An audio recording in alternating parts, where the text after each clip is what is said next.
Welcome back, everyone. As you probably guessed from the title and the thumbnail and the intro, this is the suppressor that we are testing out today. This is a relatively new offering from the folks over at Dead Air. This is the newest extension in their Nomad series. So the Nomad series is in general a lightweight hunting-oriented 30 caliber suppressor, and this one here is the TI, meaning that it is titanium, and then it is XC, meaning cross country. So they're trying to implicate, I guess you could say, that you can take this anywhere with you, cross country hunting, on any sort of excursion that you go on with your rifles, because it is so lightweight and compact. So it is 3D printed now. That is the big difference between this one and the earlier Nomad. So the Nomad series has been around, I think, since 2021. Don't quote me on that one. And there's a couple of unique things about it. Number one was that it was always really lightweight. However, traditionally, with traditional manufacturing, they were limited in terms of how they could design the interior baffle stack. So now they have a 3D printed titanium material all the way on the inside to the outside. If you actually look at the outside of the suppressor, you can actually tell it is 3D printed as well. That does a couple things. Number one, it gives you more internal volume because you don't have to have an external tube going around it, but it also gives you new ways that you can vent gas. So essentially, there's two different baffle stacks on the inside here. I'm going to roll in a screenshot of the previous version, which is still a similar concept, but I just want to emphasize that the one that's in here is actually different and improved. They have actually further slowed down the gases as they travel through here and as they travel through the exterior portions of the baffles as well. So that is sort of the basic design of it. A few things to point out right up front before we step outside and test the actual decibel reduction. So for those of you guys who are new here, we actually have a mil-spec decibel meter here, which most channels on YouTube certainly don't. We invested a lot of money to get that, and we use it whenever we can to give you guys really good, accurate decibel reduction results, which we're going to do here in just a second. But before we do that, just kind of going over the can itself, it is hub compatible. So right off the bat, you can basically use it on whatever host gun that you want to, assuming you have the right hub compatible mount on there. So that is the thread pitch on the exterior back here. And then of course, right now we just have a direct thread mount on there. However, you can also use it with a Xeno mount or any of the Dead Air QD mount that we have here as well. All of those will fit on there, and any other hub compatible system that you want to dream up in your mind, that will work on there as well. One thing I will say is that from the factory, the folks over at Dead Air, whoever is applying the rock set over there at the factory, they do so very well. These components come very tight and they absolutely can be taken apart, but it does take some strength and or heat, if you will, or water, depending on the actual substance being used. But they do give you 2 spanner wrenches with it, which certainly is nice. It makes it very easy to add accessories, change accessories. So I do dig that it comes with that from the factory. But we have these deep grooves right here at the base, and that's where you set your wrenches in there. And anybody who's watched my suppressor reviews over the years knows that I love wrench flats in one form or another. These ones are just cut-in grooves, which works perfectly fine on suppressors, because suppressors get hot, suppressors get carbon locked, and having wrench flats is the easiest way to avoid that issue, if you will. So good on them for doing that. And then continuing forward, you guys will see that we have that venting on there to allow for cooling on there. So what is this can rated for? It's rated for up to 300 RUM, or RUM. So basically all of your 30 cal rounds will work on this. There are a couple barrel restrictions to keep in mind. So for instance, with 300 blackout down to 6-inch barrel, and then with 5.56 or higher pressure cartridges like 6 arc, things like that, down to 12 inches in terms of the barrel restriction. And obviously with any titanium suppressor, you don't want to get it super hot. So they don't give an actual temp spec on their website, but I wouldn't install this on a gun with like a FRT and run a few D60s through it. I just wouldn't. It's not the suppressor for that. They make other suppressors that will handle that just fine. But your normal shooting cycle at the range or hunting, whatever the case may be, you should be just fine with the suppressor. And of course, being lightweight makes it just fantastic and less of a burden when carrying around the field, or when you're trying to hold on target and you don't have a big heavy anchor out there at the end of your rifle. So it is now the current version, the 3D printed version, is under 8 ounces with no mount, just the body only. And then depending on the mount, your weight will vary. I should be rolling that in here on your screen. So that is huge. That's one thing. If you guys watch my channel, you'll know I like compact 30 caliber lightweight suppressors. It's something I harp on. I really like it. I think they are a very good choice for a lot of different suppressor uses. So there is that. Additionally, I should note that it also works with Dead Air's standard end cap system. So as you see here, it just has the basic one, the basic 30 cal on there. If you are using this primarily on a 5.56 gun, you can put a 5.56 end cap on there. It's a little bit tighter.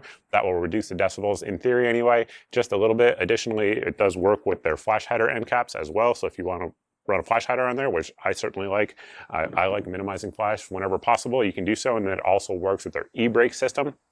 So if you're shooting something like a heavier recoiling Magnum cartridge or something like that, that e-brake will help even further reduce the recoil impulse as you shoot it. And that is the basic overview of the suppressors. If you want to learn more about how suppressors work or firearms work, you can check out the sponsor of today's video, and that is the folks over at the Sonoran Desert Institute. With more than 350 million firearms in the US, the time has never been better to learn how to be a gunsmith. Sonoran Desert Institute offers online firearms technology education with hands-on labs and materials shipped right to your door. Course topics range from AR-10, AR-15, or 1911 armor options to shooting sports management, ballistics, gunsmithing, and more. Request more information today. Visit sdi.edu/mgng or call 480-999-4767 to get started. And with that out of the way, let's head out to the range. We're going to test this on a couple different host guns. First off, we're going to run it on a 300 blackout host and then on a 308 host and see how the different baffle stacks perform on sort of a lower pressure cartridge as well as one that's a little bit higher up there, and see how they do. All right, we have our fancy science setup going on, and we also have the shotgun mic on there, which is what you guys request for these sound tests. So host gun is going to be a 10.5 inch FN barreled PSA upper, and then both of those are set at 1.6 meters, so the mil-spec standard, and then the decibel meter, mil-spec decibel meter is 1 meter to the left. Let me fire that thing up, and we'll see how it does. All right, the B camera is rolling. Right now we have supers. We're going to shoot those and then shoot subs, get baseline for each, and then throw the can on.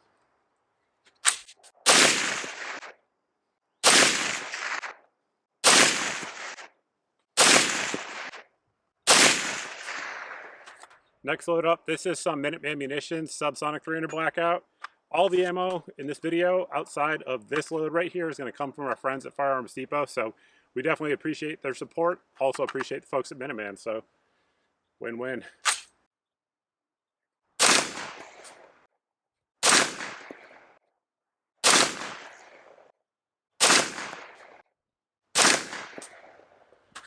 All right, we have the baseline for each, the supers and subs. We're going to throw the can on, and through the magic of video editing, we'll be right back.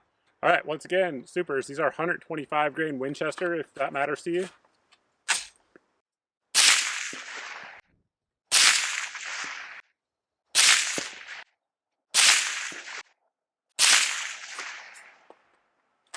Honestly, that's pretty impressive. If you guys watch any of my other 30 cal tests with this, right around that 130 mark with supers,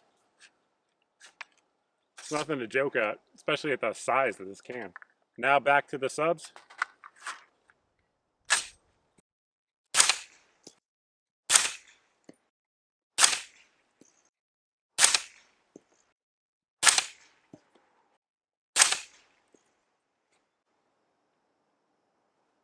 Interesting, the deviation there with the subs. I'm not sure what would be behind that, but there's the data. All right, now we're going to test what I think will be like kind of a perfect combo, if you will. The rifle behind me, this is our Sig Sauer Cross. This has the lightweight proof barrel and 16-inch barrel 308, of course. We have it 1.6 meters off the ground. The meter is 1 meter to the left, so standard mil-spec testing. We're going to be using Armscore M80 ball, which we had some issues with earlier today. We'll see how it does, but let me make sure the camera's rolling. And we are good. It is good. Let's make it happen. We'll fire our baseline here and then throw the can on.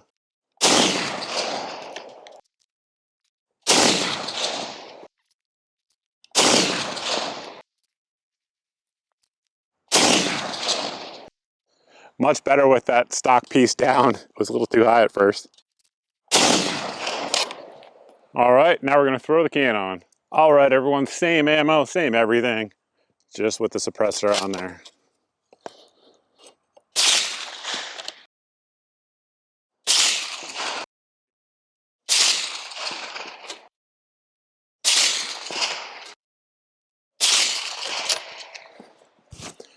I tell you, I'm very happy with those numbers. 16-inch barrel, 308, so you got a good bit of blast going on.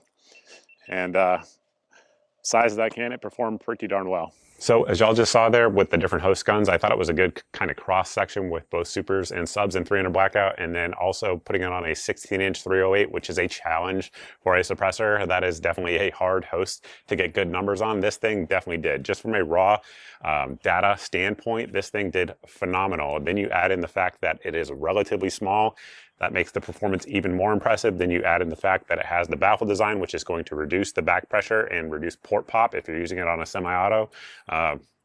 I mean, those are really, really impressive numbers in my opinion. And in terms of a can of this size, a 30 cal can of this size, it might be one of the quietest ones that we have ever tested to date. I'm going to have to go back and check my suppressors playlist, but I think it's definitely right up there, if not the actual quietest for a sub 7-inch 30 cal can. And again, when you add in the weight, how light it is, and you add in the lack of blowback relative to a traditional style can, it really is quite impressive. So a few other things to touch on here before we close the video out. Number one, this is the compact model. They do make a longer version, and essentially you just get about an inch more on the end there, which is going to further reduce the amount of decibels that you're getting when firing it. Now, in terms of which one you should pick, in general, me personally, I tend to always lean towards a shorter suppressor, especially when you're getting numbers like this. I don't usually see a reason to go longer. Now, of course, it will make it quieter 100%, but in terms of hearing safe at the ear, many of you guys know that is essentially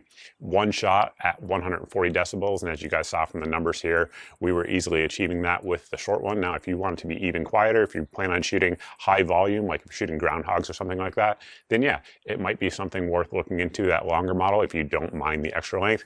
That choice is up to you guys. So before we close it out, I also need to mention that the folks over at Dead Air did send this out for the review, just full disclosure on that, but they don't get to see anything before it's posted. Obviously, they have zero influence on a decibel meter because that is going to give you the readings it's going to give you, but they did send it out for review, just full disclosure on that, but they're not paying me, nothing like that. So all in all, it's excellent, and right now is absolutely one of my favorite 30 caliber suppressors that we have ever used here on the channel. It very likely will be going on one of my home defense guns, which is about as high a praise as I can give a product.